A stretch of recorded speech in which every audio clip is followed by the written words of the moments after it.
माफी चाहूंगा। जब मैं सवेरे दिल्ली से चला, फॉग थी, मैं खुद 2 घंटे लेट हूं, इसलिए मैं आपसे माफी चाहता हूं।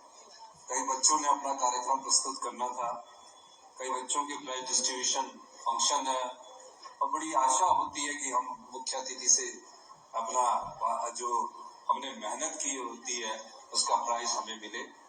लेकिन आज बहुत इम्पोर्टेंट बैठक हमारी अभी चली हुई है, जिसमें शिक्षा मंत्री जी को भी जाना है और मुझे भी जाना है। प्रिंसिपल साहब महोदय को भी आना था, लेकिन आज कार्यक्रम है और आपकी शिक्षा से संबंधित है। जैसे कि मैंने कहा और शिक्षा मंत्री जी ने भी कहा, हमारी जो क्वालिटी एजुकेशन है, गुणात्मक शिक्षा है, उसमें पिछले 5 वर्ष में बहुत गिरावट आई है। और इतनी अत्यधिक गिरावट आई है कि हमारा जो बेस है प्राइमरी एजुकेशन का, वो पूरी तरह टूट चुका है। 5वीं का बच्चा दूसरी की किताब नहीं पढ़ सकता। और जब ऐसा हुआ तो मेरी कई घंटे शिक्षा मंत्री जी से बात हुई। रात दिन बैठकर हम और शिक्षा मंत्री जी चर्चा करते थे। उसके अलावा भारतीय जनता पार्टी की सरकार आई, उन्होंने 900 संस्थान खोल दिए, जिसमें हर जगह +2 कर दी गई, हर कॉलेज में क्लासेस शुरू कर दी गई। और जब पढ़ाने वाली बात आई तो हमारे पास टीचर नहीं थे। हेल्थ के इंस्टीट्यूशन खोल दिए गए, लेकिन वहां डॉक्टर नहीं थे। नोटिफिकेशन तो हम भी कर दें, हर कोर्स शुरू कर दें, लेकिन उस शिक्षा का क्या फायदा जब पढ़ाने वाले टीचर ही नहीं होंगे। इस दृष्टिकोण से हमने कुछ फैसले लिए और उन फैसलों में मैं माननीय शिक्षा मंत्री जी का भी धन्यवाद करना चाहूंगा। फैसले कड़वे थे, लेकिन उसका स्वाद आने वाले समय में जो भविष्य की युवा पीढ़ी है वो मीठा बोले। तकरीबन 2 वर्ष हमारी सरकार को होने जा रहे।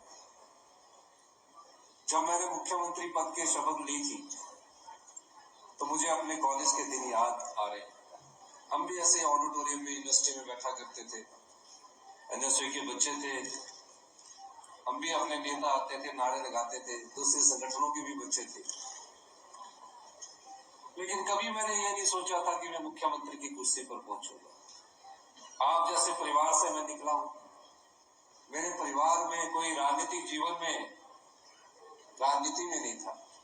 और उस समय हमारे माता पिता ये बोला करते थे कि कहीं सरकारी नौकरी लग जाओ, आपका जीवन यापन अच्छा हो जाएगा। लेकिन मैंने राजनीति को चुना और राजनीति की सीढ़ियां चढ़ते चढ़ते मैं जब पहली बार काउंसलर बना शिमला से, उस समय मेरा ध्यान पूरी तरह एक लक्ष्य की तरफ निर्धारित हो गया कि अब मैंने राजनीति ही करनी है। संघर्ष बड़ा था और आप जैसे परिवार से निकलकर जब राजनीति की सीढ़ियां चढ़ते हैं तो उसमें कांटे भी बहुत होते हैं। किसान प्रविष्टि से आकर कैसे हमने आगे बढ़ना, इस दृष्टि से हमने काम करना शुरू किया। मैंने लॉ भी की, एमए भी की, लेकिन जीवन में हमेशा संघर्ष करके आगे बढ़ा। आज भी मेरी माता जी गांव में खेती करती है। लेकिन मैं ये बात क्यों कह रहा हूं आपसे? मैं आप लोगों से ये बात इसलिए कह रहा हूं कि आप अपने मन में ठान लीजिए कि मेरे जीवन में ये बनना है।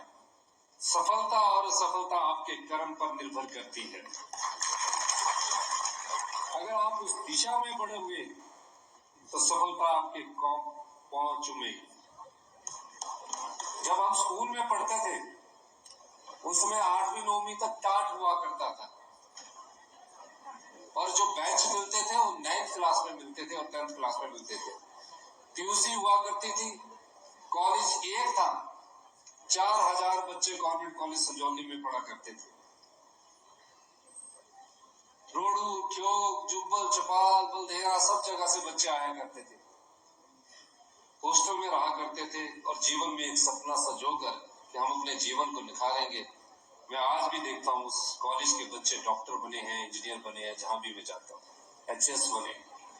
उसी तरह आप भी बन सकते हैं। आप में कोई कमी नहीं है, पर दृढ़ इच्छा शक्ति होनी चाहिए। अगर आप में दृढ़ इच्छा शक्ति है, लगनशीलता है, तो निश्चित तौर पर आपका भविष्य सुनहरा होगा, उज्जवल होगा। ये मैं दावे के साथ कह सकता हूँ।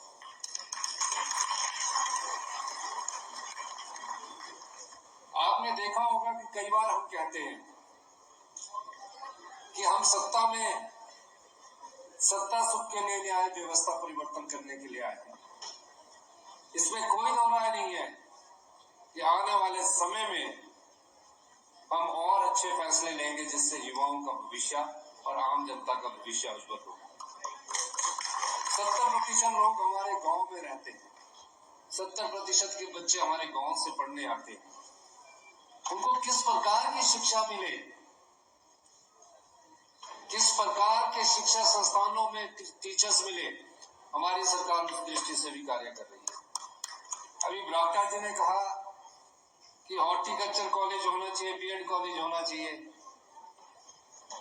मैं चाहूंगा कि अगली बार से, जैसे शिक्षा मंत्री जी से मेरी चर्चा हुई है, कि इस कॉलेज में अगले साल से बीएड शुरू की जाए।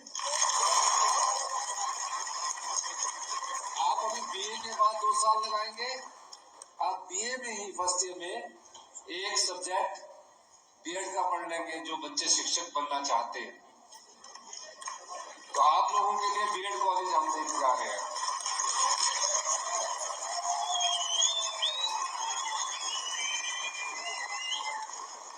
मैं देख रहा था साइंस में 10% बच्चे ही पढ़ रहे थे। मैं आपके एनुअल रिपोर्ट पढ़ रहा था।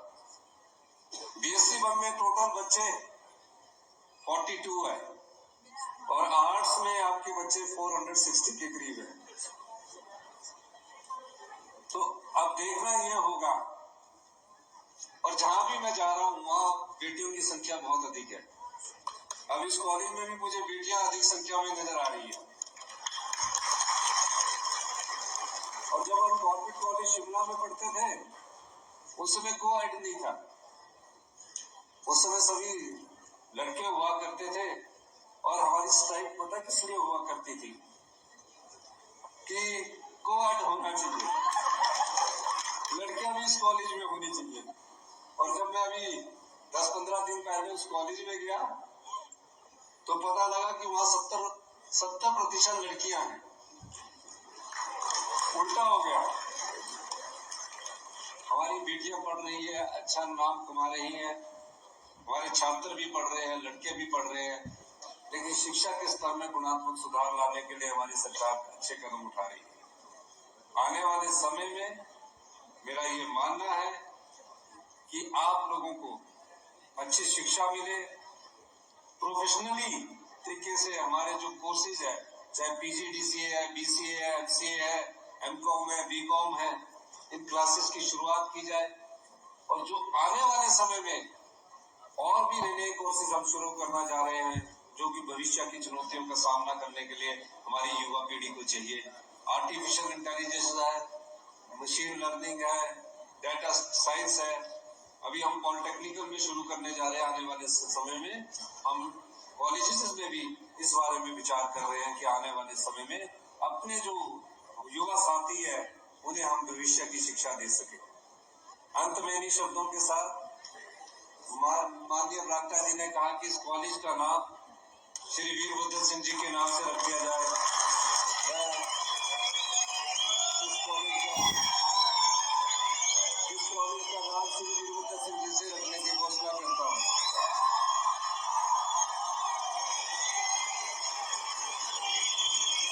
का 3 या 4 बार प्रतिनिधित्व किया है, 5 बार मेरा प्रतिनिधित्व किया है, और निश्चित तौर पर वो कांग्रेस पार्टी के वरिष्ठ नेता थे।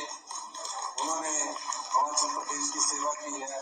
तो जब ब्राक्टा जी ने मांग रखी, तो उस समय इस मांग को मैं पूरा करता हूँ। बाकी प्रिंसिपल महोदय भी कुछ बोल रहे हैं।